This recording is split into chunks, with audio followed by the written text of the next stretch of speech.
Okay, so over for first grade, we have Miss Bears, all-time, just the best first grade teacher anybody could want for their child. Except whoever is their partner teacher next year. They'll also be just as great, because they will be partnering with Miss Bears. Miss Bears has 31 first graders. She's had them since about the first week of school. Because we kept thinking that class would break off into a second class, and you all know that didn't happen. So she's had the same 31, nobody left. She's kept them all. They are right on track with where you think it was a class of 15. They've done so well. She has a well-oiled machine in there. I watched today. They just know what they're supposed to do, when they're supposed to do it, and how it's supposed to happen. So that's first grade. Second grade is Miss Dianovich. Now, if you were here last week, you heard she was moving to kindergarten, right? She taught kindergarten last year, and she's going back there. She could teach any of them, kindergarten first or second. She's ready. But she's going to turn over the reins of second grade to Mr. Dan Thea, please stand up, who is our latest and newest hire for our elementary school. So those of you going to second grade, you might get a man teacher, and we are excited about that. He is new to us, not new to teaching. And your son's in second grade right now, right? He's going to be in third grade. Here? I know he's been helping his son's second grade teacher, which is a big bonus for us. But we're thrilled to have him. He's also a big soccer guy, and he's fluent in Spanish. So we don't know. We make it real creative what we do with this. So we will tonight for this talk. Mrs. Yanovich will be talking to you about what's going to happen in second grade. All right. Then we have third grade is Mrs. Knight. She could not be here tonight. I will give you a little lowdown of what she does in third grade. And then fourth grade is Mrs. Cochran, who has done all of our student council work for us this year, and she's out and about all the time. You've seen her, I'm sure. And then Ms. Sandberg, who was hired to be our Latin teacher 3 years ago, but we have yet to get to the point where we need a full-time Latin teacher. So she is our fifth grade teacher, and there again, I'm going to need to lose her once we get enough classes that we can do a full-time Latin teacher, because she's an amazing fifth grade teacher. If you want to know anything about ancient history, do not look it up. Go ask her, because she knows it all, and she knows the why of it. She knows what led up to it. She's just phenomenal. So, questions right off the bat. General questions about what first through fifth looks like. Oh, y'all are going to be easy tonight. Okay. Then I'm going to start with Miss Bear. I'm going to turn over to her. She's going to give you just a short little blurb about how first grade looks. Next year will look very different, because she's not going to have 31 students in her class. Thank you. There you go. All right. Can you guys see her okay? Perfect. Well, welcome guys. Thanks for joining us tonight. What I'll kind of go through today is how first grade differs from kindergarten. I know a lot of you guys are returning from Miss Robbins' class this year, so you kind of know the rundown. You've been with her, but a couple of things will be different. A lot of things will be the same. So that's the really nice part, is we're very consistent all the way up. So what we start with usually is our math. You guys know the Saxon math program. What we'll go through is the second grade curriculum, because your scholars have done the first grade curriculum in kindergarten. And then we'll also do the Journeys first grade program in class.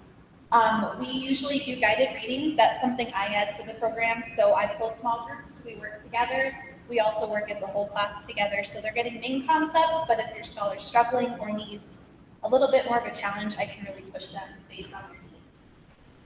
Aside from that, the big change between kindergarten and first grade is going to be history.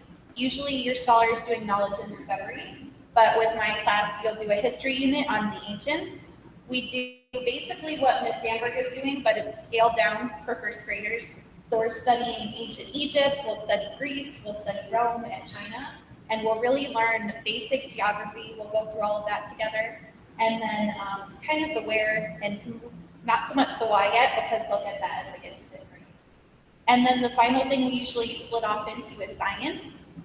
With that, we study earth sciences, so we'll do geography. Again, we do studying rocks, land formations. We do natural disasters. That's a pretty popular unit in my class. So we'll go through, do a lot of hands-on things together, and then we also do a lot of reading together and responding. So we'll read something on the carpet, and then I'll send the scholars back to the table, and I have them do a lot of writing. Now that sounds intimidating in first grade, you know, when you're coming from kindergarten and you're learning how to write a sentence, but by the time they leave first grade, they're writing 5 sentences. It's usually about a paragraph. And they do that pretty naturally. It comes with time. We practice a lot, but the handwriting and the writing sentences really kind of develops as the year goes on. Is there anything you guys have questions about? Anything that kind of jumped out at you that you'd like to know more about? Good?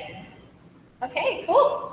If you have any questions for me, you can always reach me here at school too. I'm here, usually when I'm not supposed to be, I'm here too. So come find me. But I will pass it off then to Ms. Stoyanovich, our 2nd grade teacher.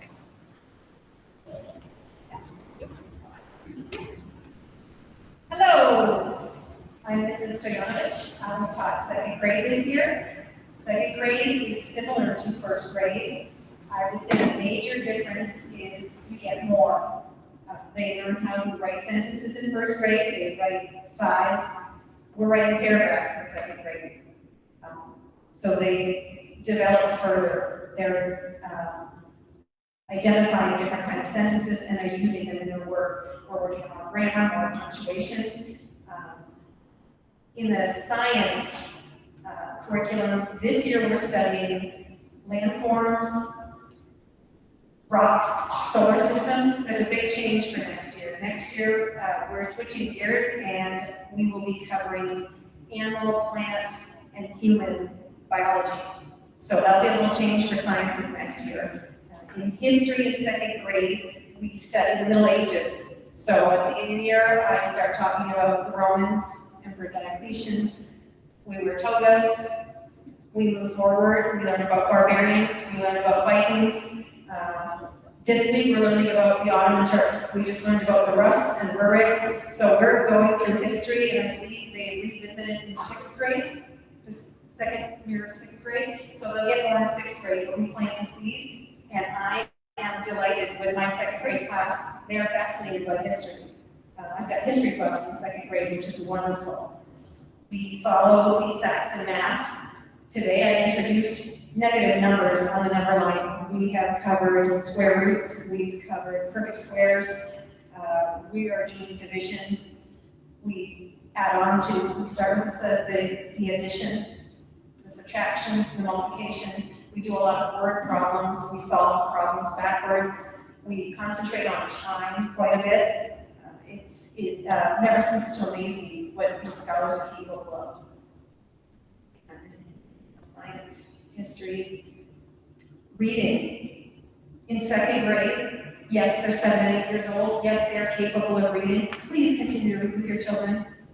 Please let them read to you, because we read chapter books in 2nd grade. There are words that they may not know and they stumble on it, and I don't want to try to figure out what it means. And comprehension is really important. That's something I've really worked on, asking a lot of questions. They need to be able to read it, understand it, retell it, and apply it. So it's really important. Even though they can do it on their own, that's the biggest piece of advice I can give for 2nd grade parents. Please make sure they read every night. We send a read along home. We send a homework checklist home. Please help them get organized. We are training them so that when they get to middle school, they're so accustomed to this that it comes easily. It's been really fun. I've really enjoyed it, and I don't know if scholars talk, but we were learning about landforms. Yes, I blew up mementos in the Coke bottle, and it was really fun.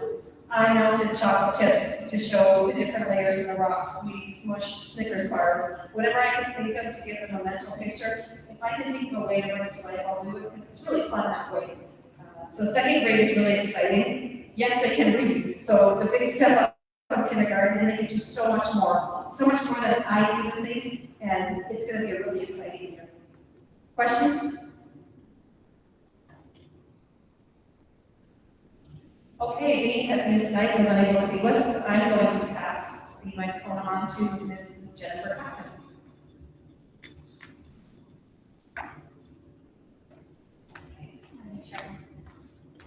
standing where no one can see me. Hello, I'm Jen Pumpkin. Okay, so I have notes just right up for anything, so my apologies if I'm not looking at it. Okay, so first of all, the culture of fourth grade is very different.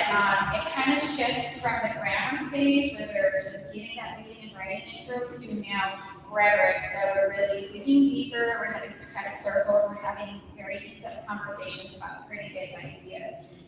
So that's a nice shift from third grade. We are big family learners. It's very positive in there. We each other work together. The routines in my class are still very predictable. So just as first grade would, have the routines, little songs and stuff like that, we still do the same in fourth grade. The homework routines, all that stuff is very predictable and routine, so that they don't fall out of that pattern of learning. There's a big focus on independence and problem solving. So we want them to be independent learners, but we still want them to make sure that they're working together to problem solve. We follow the history timeline. So our history timeline in fourth grade is 1850s to modern day, present time. So we cover Civil War, Industrial Revolution, westward expansion, World War I, Roaring Twenties, Great Depression, World War II, Cold War, Vietnam War, and upward to present day. Usually we end the year by listening to sampling of modern day music. Right now we're listening to pop and bebop 50s and 60s music, and the kids are singing along, so that's really fun. And a lot of them actually recognize the songs from when their parents, grandparents will play the radio. They're like, yeah. So today they were singing Stand By Me and Put Your Head on My Shoulder. We just had a good old time. So we definitely continue to study the music, the composers, and the art during those times. Science is very hands-on in my class. Anything I can do to get magnets or some machines, anything in their hands. We do lots of experiments following the scientific method. They do graphing and data, so a lot more math and science. Everything is tied in together with that.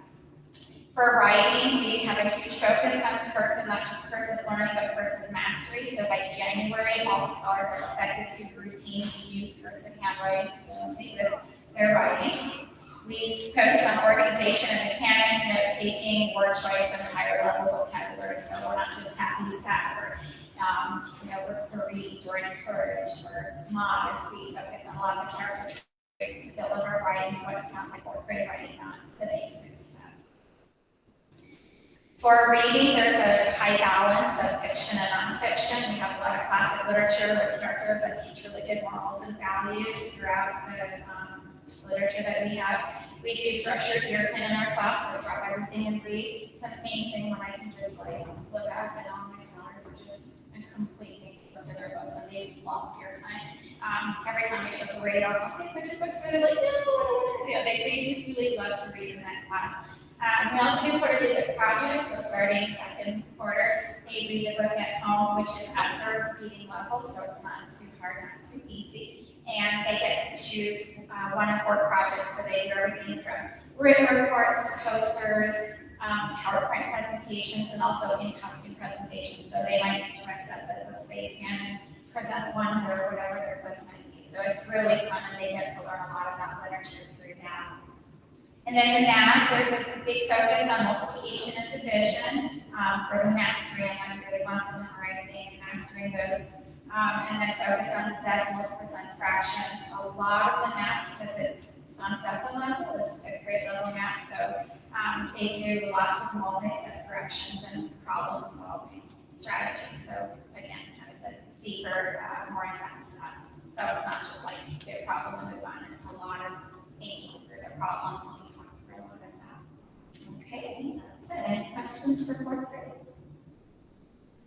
You got a question? Okay. I'm Jen Hopkins. Do you have any questions? And I'll pass it on to Ms. Sandberg for fifth grade.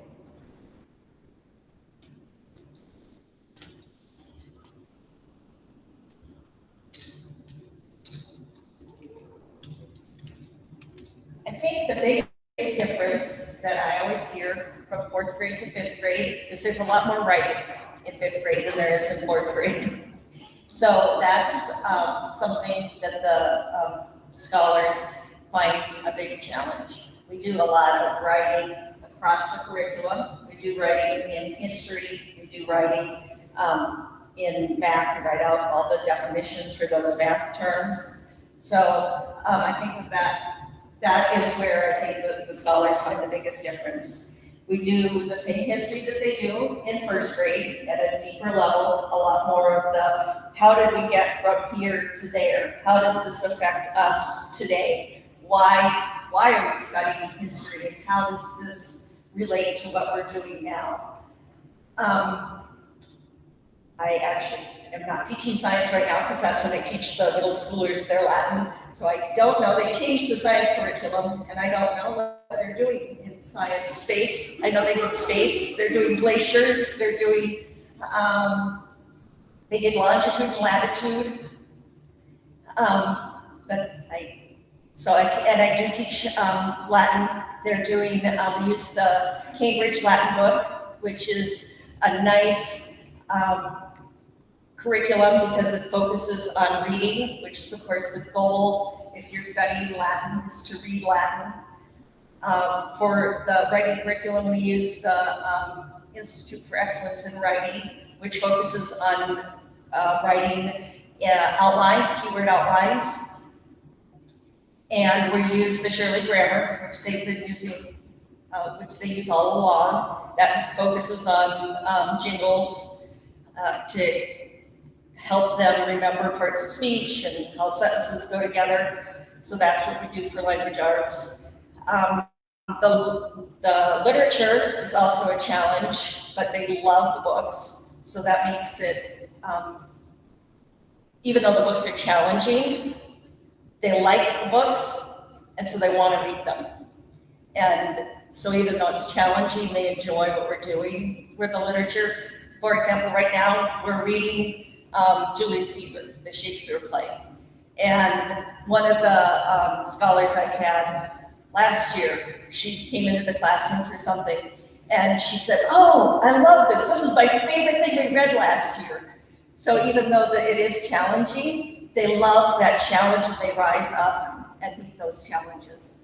So I think that they do find that fifth grade is hard, but they like that it's hard. And they enjoy that it's a step up from fourth grade. And it really is, the goal in fifth grade, of course, is to prepare you for sixth grade. So we do, I do push them, but I do a lot of differentiation. So for those scholars that need a little more help, it's there. If they need more of a challenge, that's there too. And I just work with them and get them ready for sixth grade. Are there any questions? Oh, and we do Saxon math, which is the same as Saxon math all the way through, the spiral curriculum. Right. So I meant to ask the teachers to tell them what kind of literature you read. So first grade, what are you guys reading? So we don't have literature. I know, you read a lot. You can tell them what you read a lot. So we don't have literature in the sense that we're not reading a chapter book together, but we do read a book every month that is part of our curriculum. So right now we're reading the Odyssey. We're actually in the second part of that, so you guys here, you know where we are right now. We're almost at the end. This is a book we started maybe a month ago, and they are still as into it as the first day. So they're trying to figure out if Odysseus is going to get home and what's going to happen to him when he gets there. And even though it's something where it's classical literature, it's still engaging for them. They're really excited about it, and it's just fun to read it with them every day. I don't know where else they read the Odyssey in first grade. Okay, just tell me this. In second grade, we read a novel as part of our ELA reading. We're reading Robin Hood, The Adventures of Robin Hood right now. Our read aloud is Gulliver's Travels. We've read Voyage of John Treasure, we've read The Cricket at Times Square, so we really get rich literature in our chapter books, and they're engaging. I think they're all great stories. We're really hoping that we can read The Whippy Boy before the end of the year. We've got a few pages left to run. I'm really hoping that we'll end the year with that story, so it's engaging and fun.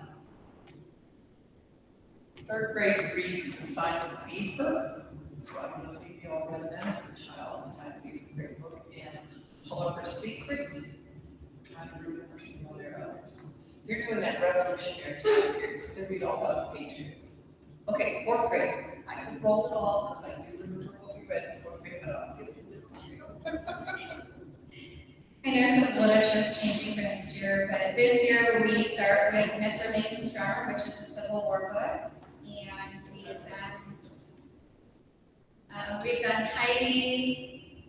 The Big Wave is another one we've done. We're finishing right now with Roll of Thunder, Hear My Cry.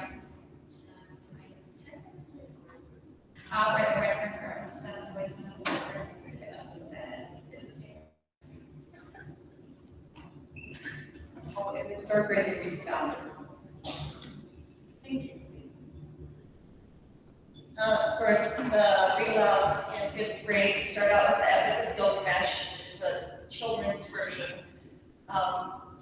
We read a lot of Greek mythology, we read Aesop's fables, we read, well, I don't read Old Yeller. You're supposed to, I know, but I was because I can't read books for the dog guys or Sad dog books, now you can't read for Rose and Old Yeller. So I substituted a Roman history book, which is really awesome. I did not know this. I was given permission to skip it. Oh, and I was hired. And we read, what else do we read? Well, that's our literature. That's not a real that's our literature. And we read Ham we do Ham the one by Hilton, the giant.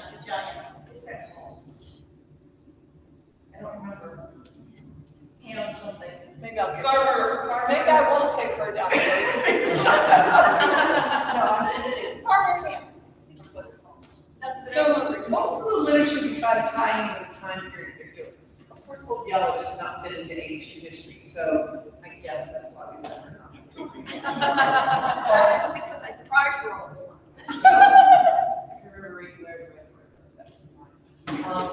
Anyway, any questions that you guys have? Just general questions. Yes, ma'am. The question about the read out loud, it still happens like in kindergarten during your snack time? Yes. And we read aloud all the way through fifth grade, maybe sixth grade. I got today to go to the seventh and eighth grade class and do a read aloud with them. We're writing an institution. And I gotta tell you how things turned out. It was great. So we're talking about how they just finished the Revolutionary War. They were all united to fight against, bad old government in Great Britain. Now they've won the war, and they all want to go back and have their own independent little 13 countries, right?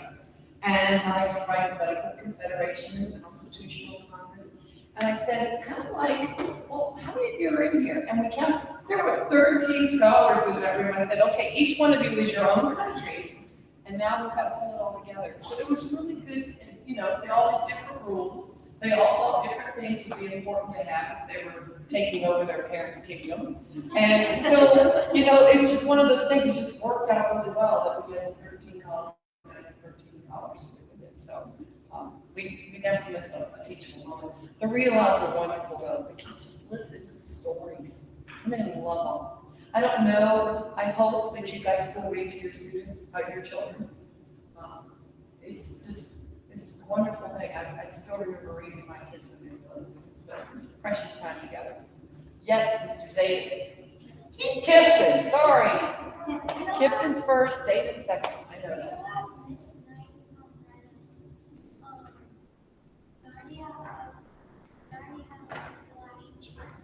And yeah, the silver cat and Amos Fortune, and she's reading us in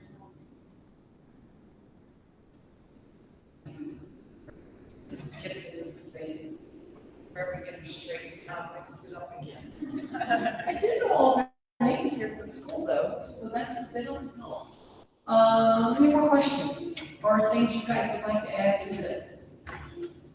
Any of you scholars, anything you all would like to, anybody want to do the recitation for the parents? Gia did hers last, come on up here, Gia. and Tegan. You all can do it together. So which one did you do? I did the swing. The swing. Do you want to do it again? Yeah. Or do you want to do a different one? The swing. Okay. Okay.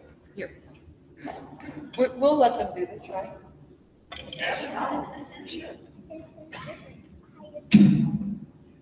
Okay. All right. Girls, stand right there. Now, you don't need to put your faces on it. There you go. Now, do the swing. Miss Robbins is going to be so proud of you. The swing by Robert Louis Stevenson. How do you like to go up in the swing? Up in the air so good. Oh, where you can hit the plans and the swing. Every child can do. Up in the air and over the wall. Till I can see so wide. Rivers and trees and castles and all over the countryside. Till I look down on the garden green, down on the roof so brown. Up in the air I go flying again, up in the air and down.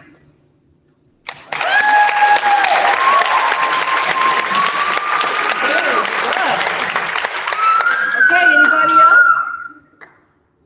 Miley, Hunter, Kipton, Abby, we could do a first grade. Oh, come on up here, Kipton. Bed in Summer by Robert. Turn around here, face the In winter I get up at night and dress my yellow candlelight. In summer, quite the other way, I have to go to bed by day.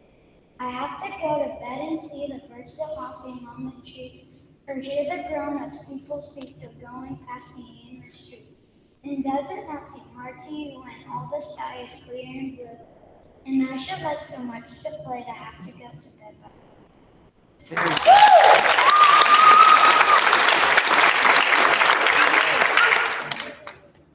Everett, you ready to do a second grade one? It's okay, you don't have to. I don't put you on the spot. You do. Avery? Come on up, Avery. How about "Oh Captain, My Captain"? Oh, that was so hard. Oh, so I always get fourth grade to do "Oh Captain, My Captain" because it's just my favorite. But what I wanted you all to see here is they get harder and harder and harder. So in fourth grade, they do "Oh Captain, My Captain" by Walt Whitman. And in eighth grade, they do the Gettysburg Address. Third grade, didn't you guys do the preamble to the Constitution? And they did the Star Spangled Banner, 2 verses. So they get hard. Isabella, you could have come up here with Kipton. All right. Any more questions? Anything else? Do you guys have any questions? Okay, we've got a question. How many kids are in each classroom?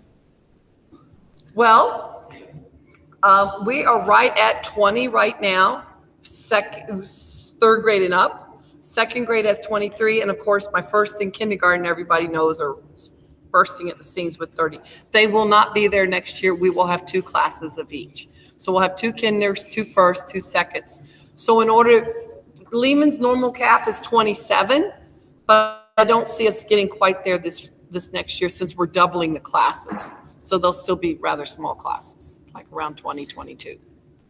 Good question. Yes, ma'am. Do you have a question? No? Okay. Yes. Zayden. How many scholars are in this school? In this school right now, 167. What? Yeah, we had 69 the first year, 110 the second year, and 167. And we're right now at 205 for next year. So we're definitely growing. Yes, ma'am.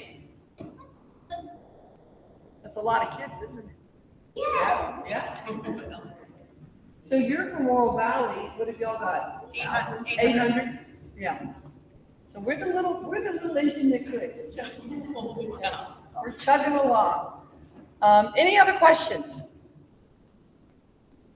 I would like, if it's okay with you, if you would like to, Mr. Padilla, come up and just introduce yourself and tell them a little bit about you as the new second grade teacher, because we got a lot of first grade parents here. I didn't want to put you on the spot, right? Well, I mean, But now you're on the and spot. now I'm on the spot. Yes. Just tell a little bit about you and. So I'm Mr. Pia, I'll be the new secretary teacher. A little bit of background. My main focus on subject is going to be history, but I love teaching primary, mostly with my son's second grade class. I helped him a lot and kind of fell in love with teaching primary, so decided to pursue my education for getting my primary license, which I'm about to get here at the end of the year. But other than that, like I said, soccer fan, Barcelona. You guys like Madrid, we're gonna have problems. But something was on the side. Other than that, U.S. Navy Reserves, been in for 6 years. So for second grade, I was thinking of doing some military stuff. I think it would be kind of fun. I thought it was kind of cool that you do the captain of, oh, captain, my captain. That's one that I like to be. Yeah, have 2 sons. Was born in Mexico. Lived in California most of my life, and I've been here in Arizona for 10 years. So yeah, a little bit about myself. Any questions? And also fluent in Spanish, so I'll be a little bit of back home with a lot of Spanish, proper Spanish. So yeah, does anybody have any questions?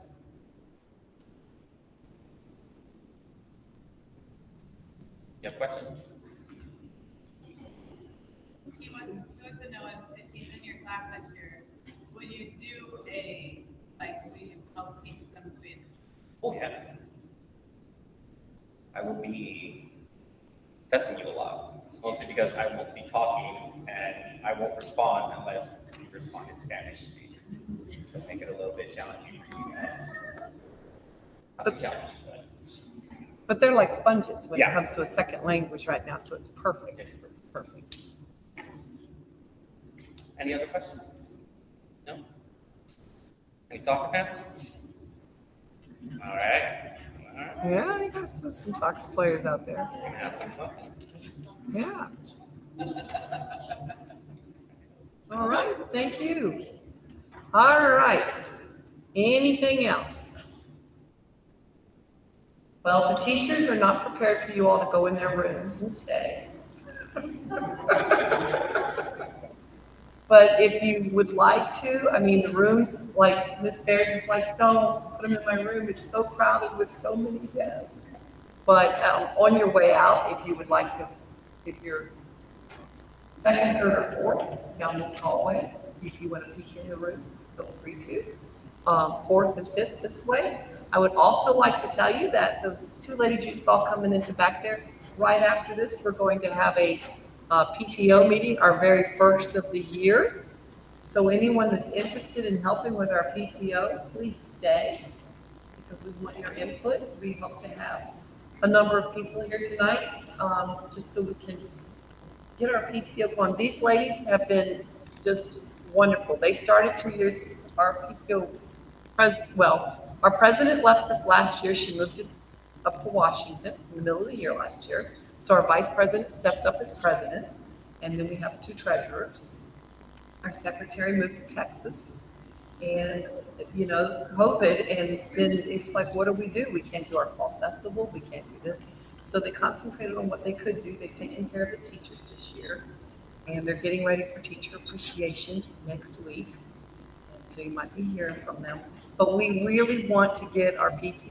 They want to hand over the reins to somebody that really wants to just be a part of the core of this whole little engine that's up here. I will tell you a little, they are going to give you notebooks of information that they have accumulated with these different functions that they've done, and they've been really good at it. And you're going to get the advantage, as they said, because whoever steps up now isn't being coerced like we were to sign up. They started with no budget, no money, no nothing, and they built it up to, they're going to be turning over the books with a pretty good financial statement to go with it, so you'll have money to work with. but I would love to encourage you. So if you want to go down and visit the rooms and be back in here at 6:30, I'd appreciate it. Thank you, guys. Mrs. Bosto, Yes, ma'am. the Larrabees had a question. Okay, I'm sorry I missed that. Go ahead. We're relocating from Parker. We've been there for 3 years since that school opened to the Mesa location. Should we expect a pretty similar experience? We've been No, it's not snowing here. no feet upon feet of snow. That's part of the You relocation. know what? I started at that school 3 years ago. So I Okay. worked with Dr. Edwards and everything. You're going to get the same similar curriculum and everything. It's going to be just like it was in Parker. The difference is the weather. The main difference is going to be the weather. No indoor recess or very limited indoor recess because they're outside almost all the time here. So Outstanding. yeah, it snowed there. It's snowing there right now, isn't it? No, it's Yesterday? sunny and 60, but Okay. it snowed yesterday. Yes. Yeah, yesterday. Okay. All righty. Thank you. No, you're going to see the same curriculum, everything. That's like, I mean, I taught up there, so I know it's pretty much exactly the same thing. Okay? Thank you. That's a new Parker family. All right.